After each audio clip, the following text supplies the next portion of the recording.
Let's get started, Tom. All right. Real excited to have everybody with us today. We're talking about the importance of productive conflict and high functioning teams. Phil, why are we even doing this? I mean, do people actually have conflict? Yeah, What, I think we learned that through our work with so many organizations that conflict is everywhere, and sometimes it's productive, sometimes it's destructive, and we're going to think about today the ways to help make it productive. we're going to get into this. I mean, the idea is if you work with human beings, there's a good chance that there's conflict. And we're going to talk about the good conflict and bad conflict, but it's an absolute, it's present. So let's talk about that. So my name is Tom Speaks. Started the Impact Group about 25 years ago. Really excited to be here today. And Phil, would you like to introduce yourself? Sure. My name's Phil Herman, and I've been with the Impact Group for over 3.5 years. My entire career up until that point was in public education. I was a teacher and a coach and a principal and a director of human resources and assistant superintendent. For 11 years, I was a superintendent and left that work to join the Impact Group and work with organizations in a different way. Here's what we do at the Impact Group. We exist to make a positive impact on people's lives. We do that through assisting organizations with establishing their goals, strategic planning, developing internal and external communications processes, and helping organizations effectively communicate. And then digging in on culture development. And when we think about, so where does productive conflict fit into that? Fits into all of them. And so we know that when teams are able to have conflict and hash things out in a productive way, they have more effective goals, they have more effective communications, and their culture is more positive. And so we're going to dig into what are some of the elements that enable that to happen today. Let's talk about this quote on the left is powerful. If we don't make time for difficult conversations, we'll spend time dealing with difficult relationships. Wow. Um, I'm going to be very bold here. Organizations that embrace difficult discussions thrive. Those that don't. Tough discussions are tough by the very definition, but it allows us to move forward. It allows us to make positive things happen. We got to have the grit and the toughness and the safety. We're going to get into that and the trust to have some tough discussions. So let's actually open this up. And if you guys would please put this in the chat, if you would, when you hear the word conflict, what comes to mind? And you guys could put it in the chat or you could just unmute yourself and speak it. When you hear conflict, what generally comes to mind?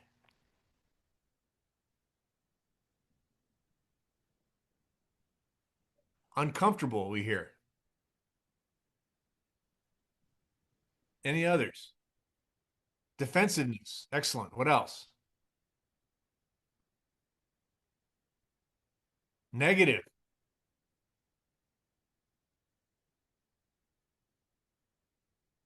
Uncomfortable, defensive, negative. It's interesting. Discomfort. Heck yes. I mean, most people would rather do anything than have a tough, pinchy discussion. But the reality is, this is how intimidating. Oh my gosh, right? This is how we grow. Think about if anybody's ever played an instrument or played a sport or something, and you've had a coach or a teacher, somebody that was really beloved. I'll bet if you really respected them and they were a good coach, they weren't always positive.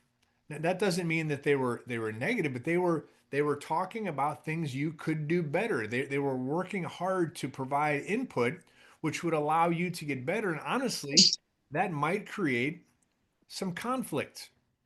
So conflict itself, it's interesting. Every one of these, avoid, intimidating, discomfort, negative, defensiveness, uncomfortable, is it possible to refrain our minds a little or frame our minds to think that conflict is necessary for growth?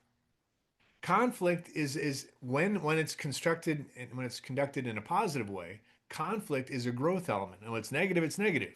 But let's kind of go on here. So I appreciate your input on that. Yeah, and I do too. And as I think of those words, uncomfortable, discomfort, avoid, that's me. I do not like conflict. I do not like tension. And when I feel that coming, I have a tendency to step away. I've worked with some amazing leaders that have the ability to step towards that in really productive ways. And I've learned over the years ways to do that as well. But we're going to look at some of the components that would help us create the conditions for conflict to occur without those words having to be the first that come to mind. No, But it's hard to get there actually, before you keep without going, some of these pieces. Go ahead, Tom. I'm sorry, before you can you go back one again? Just Yeah, I want to say that most people, this is hard for most people. And the idea is, I think we've heard people say like, I'm just not good at this. I'm just not yet. It's a learned skill. It really is. It's something as a leader, if you're not having a discussion or two a week that might have a little bit pinchy, a little bit of a conflict, not a negative, but in a coaching, and then maybe you're not leading, maybe you're not directing people. So it's one of those things that this is hard. And if it's hard for you, that's okay. It's a skill to learn. Thanks, Phil. sure. We're going to spend time. We often speak with groups about components of high functioning teams. And today's really focused on productive conflict. But in order to get to productive conflict, we have to understand conditions that need to be in place or that enable that to happen in a productive way. And so when you look down this list of components of high functioning teams, we're going to dig into shared purpose and we're going to talk about trust here in a few minutes. Those are really conditions that as leaders, we really need to focus on creating in order for productive conflict to happen. And then, as a result of that conflict, we have an opportunity for clarity and communicating what has been decided, all collectively help a team become more high functioning. But we really think of these building upon one another and the importance of establishing shared purpose, which helps establish trust, which enables productive conflict. Those are the things we're really going to be digging into most heavily. We'll touch on the last two a little bit towards the end. But as you think about that list, I would encourage you to just reflect on what component is strongest for a team that you're part of now, and what needs the most work. Just take a moment and think about those. You can weigh in on the chat if you like, but you don't need to. Just think for a moment. Yeah, where are we in terms of shared purpose and trust that enable productive conflict? And let's dig in and define those a little bit further. So let's talk very quickly about shared purpose. And gang, we could talk 3 hours about this stuff. We have 3 minutes. I'm sorry, 30 minutes, which is tough. So we can just at this very small level of each of these. But shared purpose, this is powerful. People with a strong why can endure almost any what. If you have a strong why, you can endure almost any what. The what are all the baloney and the policies and the stuff and this in work and the things we have to do. That's life. The why is our clear sense of purpose. There's a book called Man's Search for Meaning by Viktor Frankl. It's not a big book. It's about 120 pages. It'll change your life. Viktor Frankl essentially found that people with a strong sense of purpose, a strong sense of a why, they can endure almost anything. People that don't really have a why get bogged down. What is your organization's why? At the Impact Group, our mission is we positively impact people's lives. That's what we do. We positively impact people's lives. Our hope is by anybody on this call today, you'll take this back to your crew and positively impact our lives. That's our why. And we're excited about it. What's your why? What is your why that you're gathering all the people around? Because understand this is about conflict. A lot of the conflict is the ticky tack baloney stuff we have to do. That's the what. Are we aware of that? And here's the thing about the why it is leadership's responsibility to continually remind the troops of the why. Because what happens in life is we all get sucked into our role. What do you do here? I do accounts payable spreadsheets. I do scheduling. I repair buses. I don't know, whatever it is. People, that's the reality is if that person didn't repair the buses, the kids couldn't get to school to be educated. If the person didn't do the accounts payable spreadsheets in a school situation, again, we couldn't educate the kids. We have to continually remind our folks of the strong why. And some of you might be thinking, when I think of conflict, it might be with a colleague, or it might be with someone that I'm not leading, or it might be with a supervisory board. And so, how do we identify that why? Have conversations about what their why is. And if it's not the same as yours, then look for common ground. Yeah. It is very, very rare that we're not able to find common ground with individuals, particularly when we ask probing questions. We're curious about what their why is, and we look for where that resonates with ours, build upon that common ground. That can be a unifying why if it's not part of your overall team or those that you're leading as well. Um, so building from that common purpose, we then need to focus on trust. Trust enables productive conflict. And we really like Brene Brown's definition of trust. We use it regularly. Trust is choosing to make something important to you vulnerable to the actions of someone else. Let's think about this definition for a minute. Let's break it down a little bit. Trust is choosing to make something important to you vulnerable to the actions of someone else. I often think about when I think about this definition of trust, it reminds me of the first time that I allowed my 16-year-old son and his friends to take our boat out. Let's think about that for a minute. 16-year-old son, friends taking a boat out. And I ask people, so what's important to me in that scenario? My son, his friends. A lot of people all jump in right away and they're like, the boat? Well, yeah, that's a piece of it too, right? But obviously, there's teenagers heading out on a lake together without my supervision. So, what's important to me? My son, his friends. Yes, a boat that they're in, vulnerable to the actions of someone else. So, do I have control when they head out? Do I have control of that anymore? No. Those things that are so important to me in that boat, they're now vulnerable to the actions of those boys. My son. And everything went great. Everyone's waiting for like the other part of the story where they crashed the boat or something. No, they didn't. Everything went great.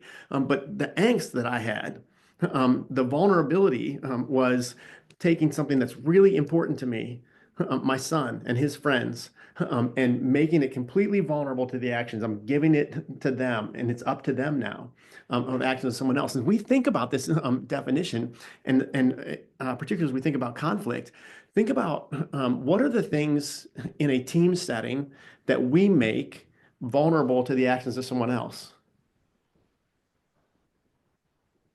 Maybe our ideas, uh, maybe what we think might be the solution to a problem, maybe our own personal self-worth, whether or not we feel as though we're a contributing member to a team. All of those things are important to us. And when we put an idea out there, when we're sharing an alternative perspective, when we're expressing ourselves to achieve our common purpose, and it gets slammed down or shut down, I just made it vulnerable to the actions of someone else, and now it's being used in a hurtful way back towards me. We worry about putting something out there, a piece of ourselves out there, and have it be used against us, and that shuts people down. And the only way to get to productive conflict is for people not to be fearful to put their ideas out there, and to make it safe for someone else to have an alternative idea. So trust becomes absolutely essential for productive conflict. But what we have to understand is that trust is built in little moments over time. We can't just dive right into great conflict with team members unless we've created those conditions in order for that to happen. And so uh, I would encourage you to think about how can I demonstrate as a leader that vulnerability, and then how can I create the conditions to make it safe for others to share what's on their mind without fear of repercussion for that. Phil, can I actually weigh in on that one? It's Yes. interesting, the idea of creating a trusting environment where people can say things and such. Are you aware of your body language? It's funny. I just did a talk 2 hours ago, and people were talking about the fact that when someone brings up an idea, the other person might roll their eyes, or they give us sarcastic comments or whatever else. So trust, are you even aware of your physicality? Are you creating a space for someone to present an idea or to present something in a place so they're making themselves vulnerable? It's not only the words we use, but our body language and our tone. So we need to create an environment where people actually can feel safe bringing an idea, and check yourself to make sure that you actually look as though you're receptive to that idea. And you don't just have to take our word for it. When we think about why trust is important to a team, a study that comes to mind is Project Aristotle, which was a study by Google where they looked at all types of teams across many, many different types of sectors. And they looked at the outlying teams, those teams that far outperformed all others in their sector. And what they found was the common link between the teams that outperformed others in a whole variety of sectors, those that stood out and were the highest performing teams, the only common link that they could find of all those teams was psychological safety. That first one. Teams perform best when members feel safe to take risks and voice ideas without fear of embarrassment and retaliation. That was what in this enormous study of the highest performing teams found. And so it enables enhanced collaboration. It enables commitment from team members, but it becomes the absolute anchor or root for all productive conflict is for team members or two individuals to have some level of trust. You can establish a level of common ground. I at least know that we have this in common. We're both coming at it from a similar perspective. We might have the different perspectives about how we get there. And I know that what I'm going to say and what I'm going to share that you're not going to use against me and I'm not going to use against you. And now we begin to say, all right, now let's hash it out and see if we can come to the best solution by offering our differing perspectives. That psychological safety is absolutely essential for developing trust, and trust is essential for conflict to happen in productive ways. And Phil, I want to dig in on this. Phil brought something great to the Impact Group years ago.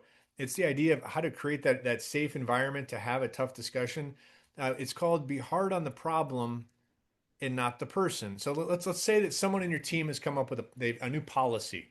They've written the policy, and now they're putting the policy out to their colleagues to review this policy. Now somebody wrote that policy, so they're personally invested in that. What we would at the Impact Group say is, okay, we have a new policy. Let's be hard on the policy. Let's really dig into this to make sure it's the very best policy. We are not in any way going after the person.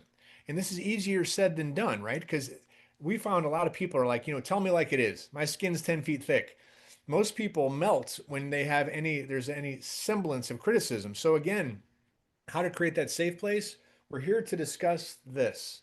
Let's be hard on the problem and not the person. By vocalizing that, you're actually creating the safe place where people feel safe to take risks and voice ideas.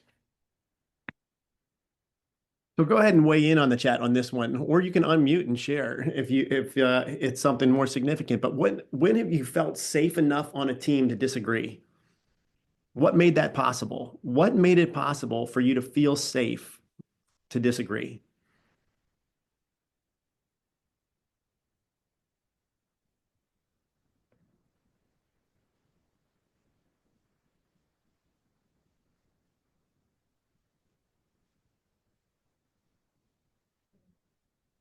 Can anyone think of any? A collaborative setting. Thanks, Andrew. Can you hear me? Yes. Yes. Okay. I think one example of somewhere I would feel safe to disagree is when I'm among peers and not supervisors or superiors. Okay. Amongst peers. Excellent. Yeah, amongst peers. So why is that? That it's safe to disagree amongst peers, but not necessarily supervisors. Sometimes you feel like there might be retaliation for a difference in opinion, difference in mindset. And when you're among peers, that's not really present. Yeah, thank you.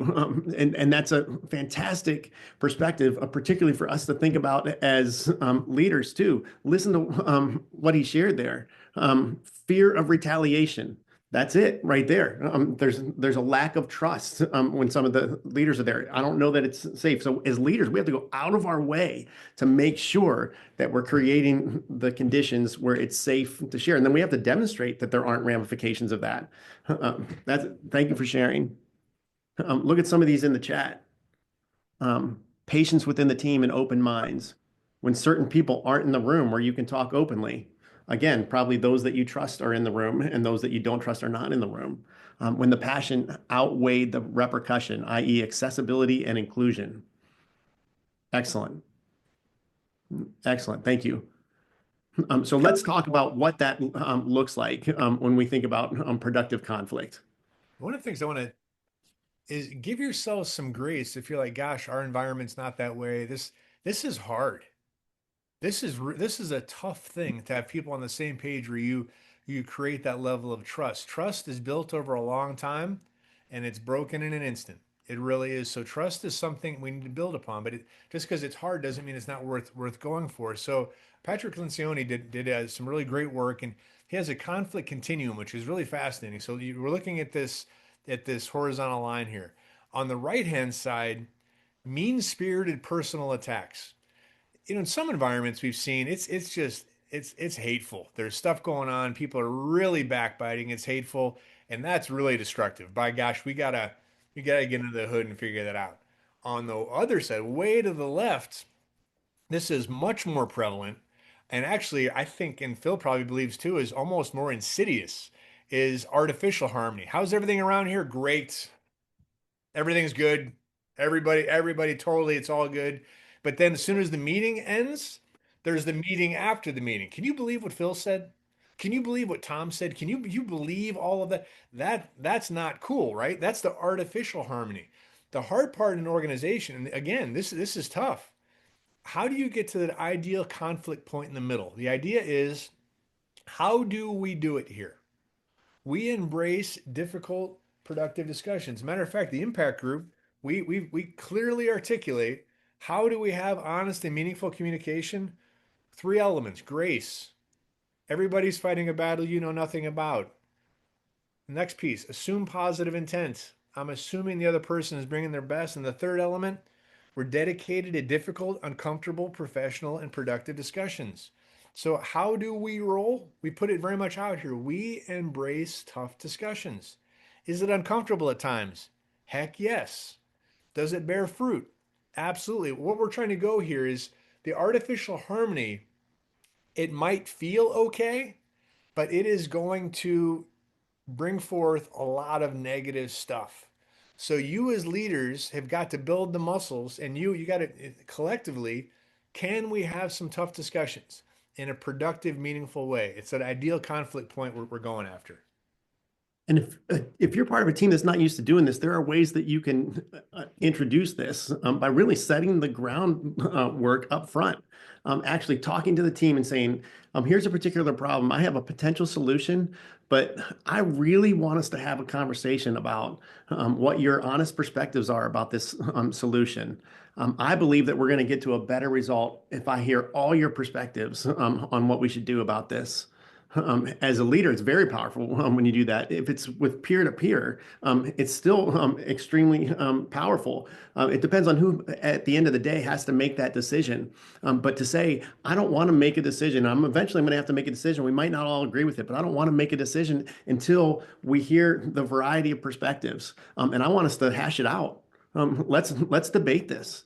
When we're debating it, again, we're not going to attack each other, but we are going to talk about the pros and cons of what's in front of us. And then at the end of the day, I'll have to make a decision, or so and so is going to have to make a decision. We want to give them the best information possible. We might not all agree with that decision, but at the end of the day, we at least know that we've put it all on the table. And you can create those conditions up front, and if you do that consistently, you can start on smaller things that aren't so emotionally charged. If we create those conditions, the team will begin to trust that we can do this. We can wrestle with tough stuff, and we can come to better outcomes. The caution there is some people never want to take the time to do that. They want to jump to the fast decision. We don't have time to have these debates. We would argue you don't have the time not to. And so we would really strongly encourage the creation of an environment where you can hash it out. And sometimes you got to go slow to go fast. I don't know if you've ever heard that before, but the reality is that you're right. Let's get to a solution right away. You might get to it, but man, you're sowing seeds of conflict. So great teams do not fear conflict. They see it as the pursuit of truth and the best possible answer. Conflict is necessary. Productive, positive conflict is necessary, but it's pinchy, and that's a part of it. Gosh, this is a 2 hour thing in itself. I'm going to cover in 30 seconds. Um, One of the biggest aspects we see in conflict is people are not meeting your unspecified expectations. They're not meeting their unspecified expectations. If I had you in a room, Phil and I would say, "Who here are mind readers? Raise your hand." And we'd imagine most of you will not raise your hands. If you aren't clear about what you want, you can't be frustrated when other people aren't providing that. So I'm gonna get another Brene Brown here. To be clear is to be kind. To be unclear is unkind. So one of the fundamental aspects of conflict management is, first of all, up front, do you have crystal clear behavioral expectations of how do we act here? What behaviors do we do which support our core values, which support our why? And those, we hear people talk about these. This isn't some corporate silly exercise you go through core values and behaviors and never talk about them again. This is a living, breathing thing. So in order to have a productive conflict, we have to have the foundation of what is our expectation up front. So again, I can't go into this much further than that. Just that this is a huge foundational element. Which actually, if you tune into some other webinars we're going to be doing in the future, we'll get into that a little bit more. You have to have crystal clear behaviors. So that's the clear behaviors going into the conflict, and then allow for clarity, time for clarity coming out of the conflict. Do not just end conflict without coming to some resolution of, we have to revisit this later. We just decided, I've made the decision after hearing all the perspectives. What was decided? What was the clarity that came out from the conversation or from the conflict? We want to make sure that we are allowing time for that to occur. Don't just run out of time. If you do run out of time, you say, we're not done. We're going to revisit this at this time. Let's come back to it to make sure that everyone that's involved in that productive conflict has clarity about what was decided. And then it's telling others. And oftentimes we think we arrived at that consensus conclusion, and now everyone should know it. They weren't part of that conversation. They don't know the pros and cons that existed. They don't know all the thought and intention that went into that previous conversation. So how do we make it very clear to others? We love this George Bernard Shaw quote: "The single biggest problem in communication is the illusion that it has taken place." Don't walk away with an illusion that everyone has the same understanding. If we didn't come to clarity and we're not, again, as Tom says, crystal clear about what we are communicating going forward. I don't think we have time fully for the golden rule. We do want to answer questions if everyone has a few questions, and if not, I've got one more question for you. Any questions for us? You want to drop in chat or unmute? Well, that 30 minutes goes fast. So the last question I have for you is, what behaviors do we need to model to create a culture where conflict is safe and productive? What behaviors can you model to make sure that we are creating a culture where conflict is safe? Can you weigh in one more time? What are some of those behaviors that you can do?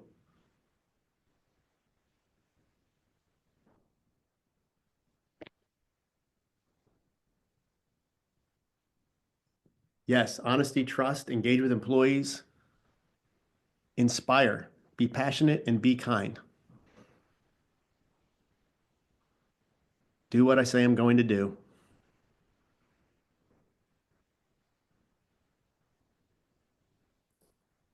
Show vulnerability yourself. And well, and trust others. Think of that difference, the difference in those words right there that you're listing right now. Be open to differing opinions and willing to listen. Think how different that is from those words that we used at the beginning. and the feelings that we expressed at the beginning when we talked about what comes to mind with conflict. And by the way, it's just as hard. It's hard to uh, um, always have trust and to be vulnerable and to have openness and honesty and always do what you say you're going to do or try to always do what you say you're going to do. Those are really hard things, but they're just as hard on the other end in a negative way, and these lead to productive outcomes. Um, and so again, we're really grateful for everyone's time today. We do a lot of this work with teams. We'll do whole series where we come in and spend a 5-part series looking at these components and doing activities to help strengthen those teams. If we can ever help you in any that way, please don't hesitate to reach out. Tom, anything else? I think you nailed it. If you want to show the next slide here, you brought it home. Just we're actually kind of excited at some of these concepts. Collectively, the Impact Group, we're putting out a book called Appreciology: The Art and Science of Appreciation, and we're talking about a lot of these very practical ways in which you can build up your team to build the trust to have some productive conflict. So appreciate you all today. If there's anything you need, please don't hesitate to reach out. We would be honored to help. Lots of thanks in the chat. You're all welcome. Thank you so much for being part of it today.